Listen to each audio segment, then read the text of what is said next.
All right, there's a rising call for the creation of an alternative to the U.S. dollar in the form of a new world currency. Bloomberg columnist Kevin Hassett refers to the dollar as the Mickey Mouse currency. He points out, and Carol, you may know this, that when you go to Disney, apparently you could trade one U.S. dollar for one Disney dollar. And Kevin says, well, that may be superfluous now because they're pretty much the same thing. Am I getting your views here wrong, Kevin? No, that's about right. Although I am a big fan of Disney, so it's not necessarily an insult to be a Mickey Mouse currency these days. What is the problem here with the U.S. dollar, and why do I see in your column that you appear to be agreeing with economist Joseph Stiglitz? Well, you know, the fact is that the black helicopter people have been saying that, oh, we're going to do away with the dollar and move towards one world currency. And it's been kind of a key conspiracy theorist idea for a long time. And what I did in the last week or so is really pour myself into the literature on why we might want to have one world currency. And there's some pretty good arguments. I could see us moving towards, as a global financial system, having an alternative to the dollar be the sort of primary unit of account.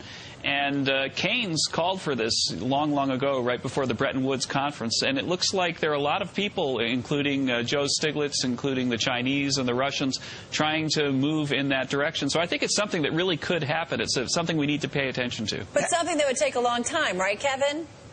No, it wouldn't really, because right now what's going on is that developing countries in particular feel like in order to prove to the world that they have the liquidity they need to be stable, that they need to hold a lot of dollars. And if they en masse all decide to hold some other thing, perhaps something issued by the International Monetary Fund, then they could move all that dollar demand to demand for another type of currency. And then once they did that, then it could be that you're going to have a bandwagon effect, and a lot of other countries, including Europe and the U.S., might eventually have to play along. Can I just, I don't know if you've come across this, Kevin, but some large religions may have a problem with one world currency.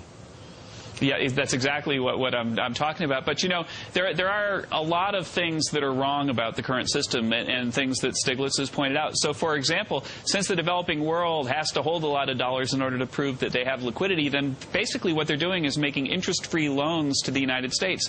And that's not really just to have the poorest countries on earth, you know, pouring resources to the United States in order to hold dollars. Whereas if something like the International Monetary Fund issued a currency, then maybe those profits from producing the currency that people need to hold in reserve could go back towards the developing world. Hey, Kevin, will all of this clear once kind of the dust settles? And, I mean, I know everybody's worried about deficits, certainly the deficit in the United States, and that's why they're getting even more and more worried about the dollar. But let's assume, you know, the economy gets back on track and things start to improve and the deficit goes down. I mean, won't all this talk just go away?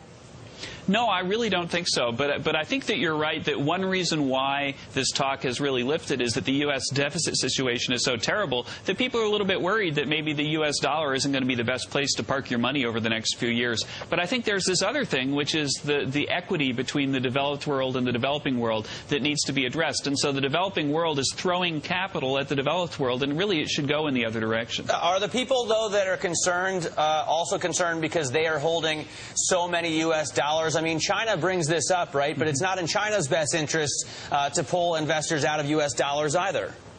Right. So right now, if everybody were to abandon the dollar, then that might be a problem for the value of all of China's assets that are in dollars. But I think that a kind of orderly progression towards using other reserve currencies, maybe the creation of one by the IMF, is something that, whether the U.S. likes it or not, I believe is likely to happen.